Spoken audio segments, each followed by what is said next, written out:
नमस्कार, फाइटर समाचार में आपका स्वागत है। पेश आज 31 जुलाई रविवार सुबह 6 बजे राजस्थान की खास खबरें।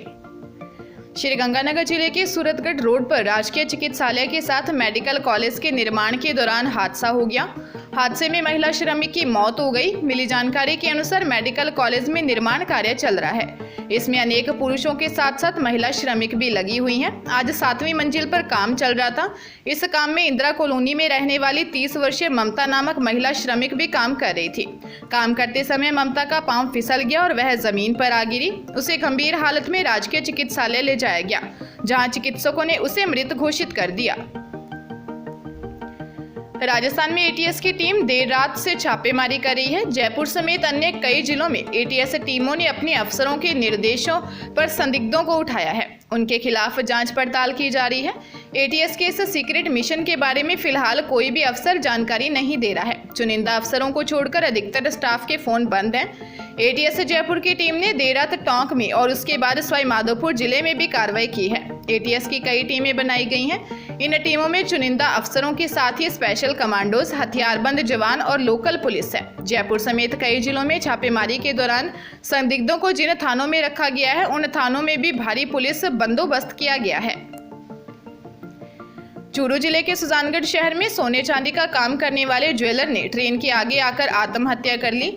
आत्महत्या करने से पहले युवक ने फेसबुक पर सुसाइड नोट डालकर पूरी घटना के बारे में बताया। पुलिस के अनुसार शहर के प्रगति नगर के रहने वाले 26 साल के उत्तम करेल सोनी ने छापर रोड स्थित रेलवे फाटक के पास ट्रेन के आगे कूदकर आत्महत्या कर ली। सुसाइड नोट में उसने लिखा कि बड़ाबर गांव की एक महिला ने एक फुलड़ा शहर के रामस्वरूप खटीक के द्वारा 500 रुपये में गिरवी रखा था, जिसे तय समय में रकम नहीं लौटाने पर उसने बेच दिया। इसके बाद महिला व रामस्वरूप तरह तरह की धमकियां देकर उसे ब्लैकमेल कर रही हैं।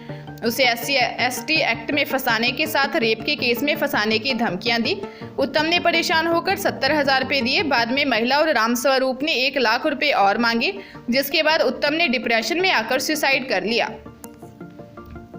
कुख्यात गैंगस्टर कनाडा में बैठे गोल्डी बराड़, पंजाब पुलिस की कस्टडी में मौजूद लॉरेंस बिश्नोई, दुबई में मौजूद गैंगस्टर सचिन बिश्नोई, काला जठेड़ी और मूसेवाला हत्याकांड में फरार शूटर्स दीपक मुंडी व लॉरेंस गैंग के अन्य गुर्गों समेत कुल 10 आरोपियों के खिलाफ दिल्ली पुलिस स्पेशल सेल ने हाल में ही एक चार्जशीट दिल्ली की पटियाला हाईकोर्ट में दाखिल की। चार्जशीट दिल्ली के मोहन गार्डन इलाके के एक रियल एस्टेट बिजनेसमैन की हत्या की साजिश रचने और उससे 1 करोड़ की प्रोटेक्शन मनी की डिमांड करने आपराधिक साजिश रचने की संगीन धाराओं में दाखिल की गई है।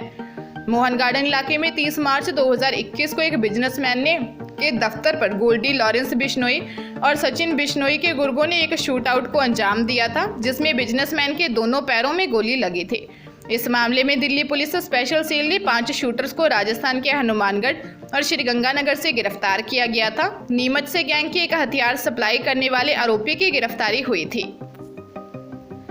बीकानेर में नकली नोट छापने का कारखाना सिर्फ वृंदावन एनक्लेव में नहीं बल्कि 2 से 3 जगह था। बीकानेर पुलिस को उस समय बड़ी सफलता मिली जब नोखा के सूरपुरा में मास्टरमाइंड चंपालाल के घर से पुलिस को प्रिंटर के साथ 14,56,000 रुपये के नकली नोट मिले। आशंका जताई जा रही है कि करोड़ों रुपए के नोट सूरपुरा में छापकर भी बाजार में चलाए गए हैं। उधर इस पूरे मामले की जांच स्पेशल ऑपरेशन ग्रुप SOG को सौंपी गई है। इस संबंध में पुलिस महानिदेशक ML लाठर ने आदेश जारी कर दिए हैं। ऐसे में बीकानेर पुलिस अब तक की जांच रिपोर्ट पुलिस को सौंप देगी। अब तक 7 आरोपी गिरफ्तार हो चुके हैं। इन सभी को SOG के हवाले किया जा रहा है। पड़ताल में 43 युवकों के नाम सामने आए हैं, जिनका डोजियर बनाकर SOG को सौंपा जाएगा। उधर रिजर्व बैंक ऑफ इंडिया ने भी जांच शुरू कर दी है।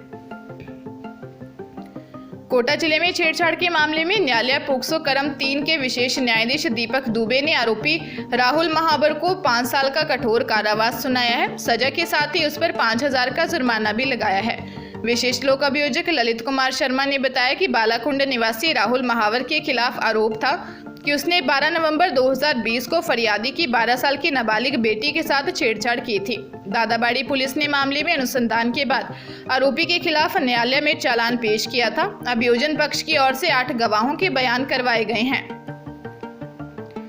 अलवर जिले के भिवाड़ी शहर के बर्फखाना रोड निवासी राखी कारोबारी घनश्याम सैनी की रात को तिजारा थाना के नरंगाबाद क्षेत्र में गंभीर हालत में पड़े मिले।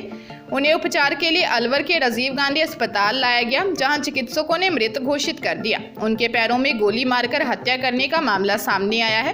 कारोबारी का कई राज्यों में सट्टे तथा अलवर में महक राखी के नाम से कारोबार था। एसपी तेजस्विनी गौतम ने बताया कि दिन में कारोबारी की गुमशुदगी की रिपोर्ट दर्ज करवाई गई थी। घटना की सूचना मिलते ही अस्पताल में बड़ी संख्या में लोग जमा हो गए। वहीं परिजनों का रो रो कर बुरा हाल था। मामले की जांच के लिए पुलिस की 3 टीमें बनाई गई हैं।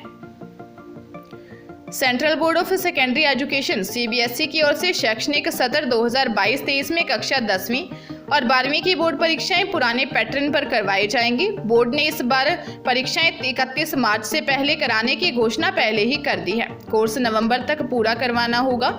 इसे देखते हुए स्कूलों में इस शिक्षण सत्र में पढ़ाने के पैटर्न में बदलाव किया गया है। सीबीएसई ने इस साल परीक्षा का पैटर्न पहले ही जारी कर दिया है, इसलिए पढ़ाने के तरीके में बदलाव करना होगा। सीबीएसई की ओर से जारी गाइडलाइन के मुताबिक अब परीक्षा बैक टू बेसिक मोड यानी 100% सिलेबस की एक बार होगी। इसके लिए स्कूल खासतौर पर हाइब्रिड मोड पर क्लासरूम स्ट्रेटजी तैयार करेगी। अलवर जिले के बहरोड में एक सड़क दुर्घटना में 2 लोगों की मौत हो गई, वहीं तीसरा गंभीर रूप से घायल है, जिसे इलाज के लिए जयपुर रेफर किया गया है। यह घटना आरटीओ ऑफिस के सामने की है, जहां एक खड़े ट्रक से बाइक टकरा गई। सूचना पर पहुंची पुलिस ने मामले की जांच शुरू कर दी है। घटना के बाद ट्रक चालक मौके से फरार हो गया। पुलिस ने बताया कि हादसे में गंडाला निवासी अमित कुमार और हर्ष की मौत हो गई, जबकि घायल युवक बहरोड के माजरी का रहने वाला है। हादसे के बाद गांव में कोहराम मच गया। मृतकों के परिजनों का रो रो कर बुरा हाल है। ग्रामीणों ने बताया कि मृतक हर्ष के पिता की पहले ही मौत हो गई थी। ऐसे में वह घर में अकेला था। फिलहाल पुलिस ने दोनों मृतकों के शवों को मोर्चरी में रखवा दिया है। कोटा के महावीर नगर इलाके में कोचिंग छात्र ने सुसाइड का मामला सामने आया है। छात्र फांसी के फंदे पर झूल गया। खुदकुशी का पता देर रात चला। सूचना पर पहुंची जवाहर नगर थाना पुलिस ने देर रात शव को एमबीएस अस्पताल की मोर्चरी में रखवाया है। पुलिस ने बताया कि मध्य प्रदेश के दमोह का रहने वाला 16 वर्षीय प्रथम जैन 1 जून को ही कोटा इंजीनियरिंग एंट्रेंस की तैयारी करने आया था। वो 11वीं का छात्र था और कोटा के निजी कोचिंग संस्थान में पढ़ाई कर रहा था। प्रथम ने हॉस्टल रूम में बाथरूम में ही अंदर से चिटकनी से फांसी का फंदा लगाकर सुसाइड किया। सुसाइड नोट में मिला है, जिसे उसने अपने माँ पिता के नाम लिखा है। ठीक से पढ़ाई नहीं कर पाने का दर्द बयां करते हुए इस खत में उसने अपने मम्मी पापा से माफ़ी मांगी है। लिखा है, सॉरी मम्मी पापा, मैं आपकी उम्मीदों पर खरा नहीं उतर पाया हूँ।